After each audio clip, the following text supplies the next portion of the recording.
Вау, қандай керемет домашний донер, сырты қытырлақ, іші сочный, хрустящий, әдем болып піскен. Міндетті түрде видеоның соңына дейін көріңіздер, қарапайым ғана заттардан тұрады. Қарапайым ғана тауықтың сан етіне сочный, әдемі донер жасауға болады, себебі филе көп жерде табыла бермейді. Міндетті түрде осы видео рецепті бойынша жасап жеңіздер. Ең алдымен осылай сәл мұздатылған тауықтың сан етін әдемілеп майдалап турап алатын боламыз. Тауықтың сан етіне жасап жеңіздер, сочный әдем болады.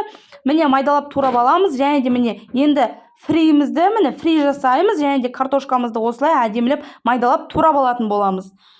Қызып тұрған табамызға май құйып, құс етін осылай салып, жақсылап бір араластырып жіберіп, кереңінше міне үйде бар заттар магия универсальный приправа қостым мен кішкене қасықтың ұшымен, және де міне паприка қостым, және де тұз қосып, жақсылап араластырып, әдемілеп 10-15 минут қызартып, жақсылап пісіріп алатын боламыз.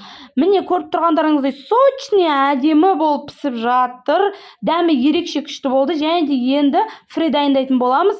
Осылай кішкене ғана шамалы ғана керегінше тұз қосып, қызып тұрған майымызға осылай картошкамызды салып, араластырып отырып, әдемілеп фриді қызартып пісіретін боламыз.